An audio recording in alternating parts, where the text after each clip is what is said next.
Ever since Lava made a comeback in the Indian smartphone market, they have been offering some great value for money devices in the budget segment since then. Recently, Lava launched a brand new device in the under 15,000 rupees price category, the Lava Storm 5G. So is the Lava Storm 5G a good offering in the budget 5G smartphone category? And should you even consider this smartphone over the offerings from other popular brands? Let's find out in this review. Hey guys, this is Ashwin here. You guys are watching Gadgets 360 and this is our long-term review of the Lava Storm 5G. So let's get started.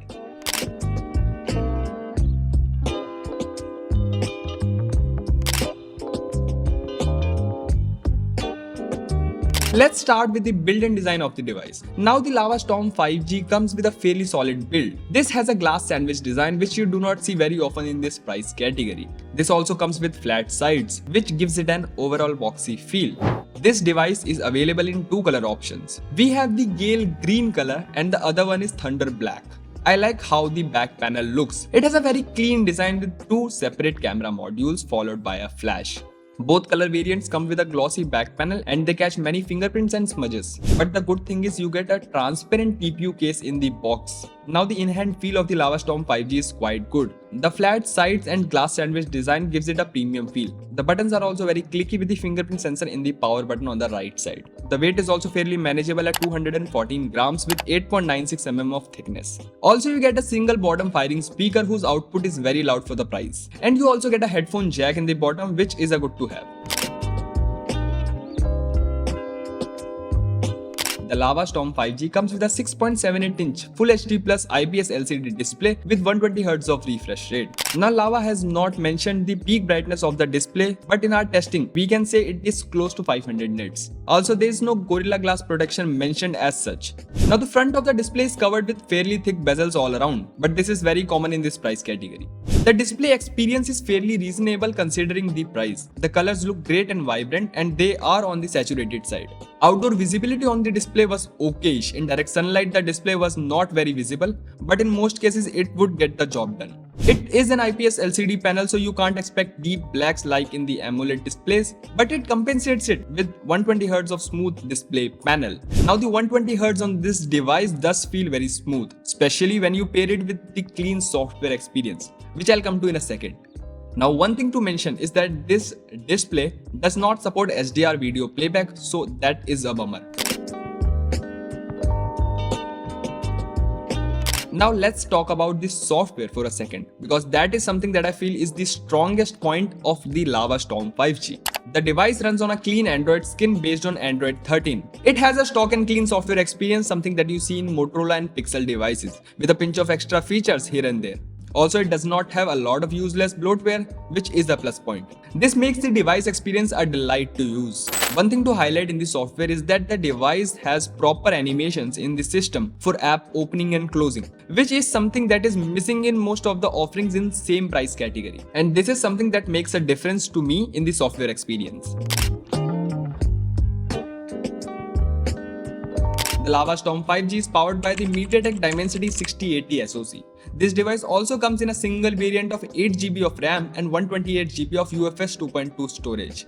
The performance on this device is fairly solid considering we do see Dimensity 6080 in some more expensive smartphones. In my fairly long time with the device, I used it a lot for my day-to-day tasks, like a lot of YouTube, social media and endless reel scrolling, opening multiple apps at once and playing some games. The phone was able to handle everything I threw at it.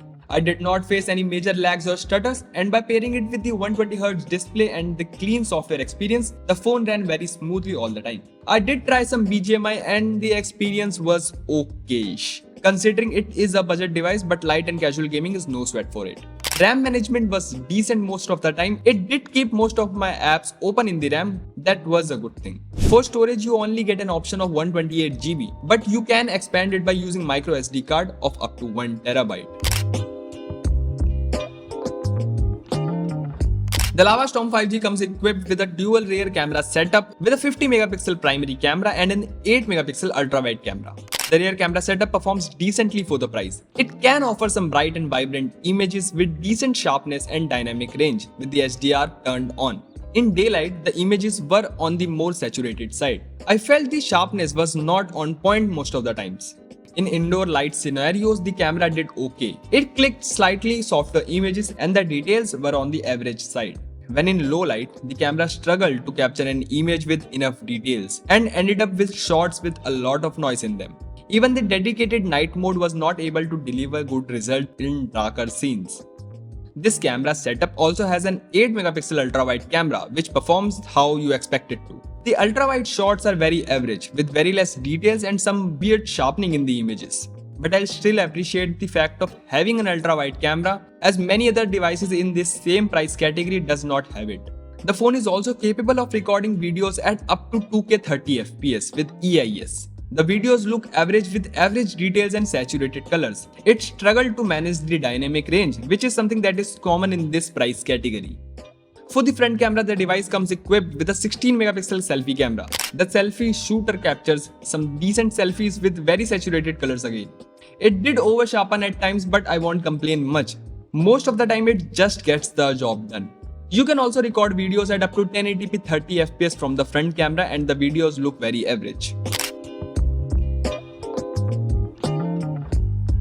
The Lava Storm 5G comes equipped with a 5000 mAh battery that can be charged with the inbox 33-watt charging adapter. In my testing, the battery life was pretty good. The phone easily lasted me a whole day with a lot of media consumption, social media and casual gaming.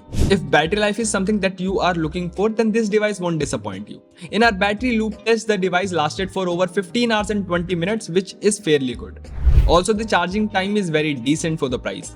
Paired with the 33-watt charging adapter, the phone took about 1 hour and 30 minutes to charge fully from 0 to 100%.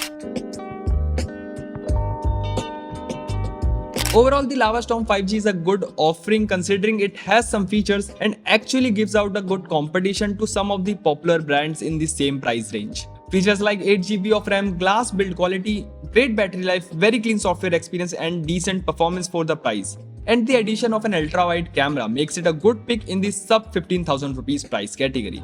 Although there are some compromises like average camera performance and not a very bright display. But if these points are not a deal breaker for you, then I would say the Lava Storm 5G is a fairly strong contender in the 15,000 rupees price category. Tell us your thoughts about the Lava Storm 5G in the comment section below. That's it for this video. I'll catch you guys in the next one. Until then, keep following Gadgets 360 for all things tech. Peace.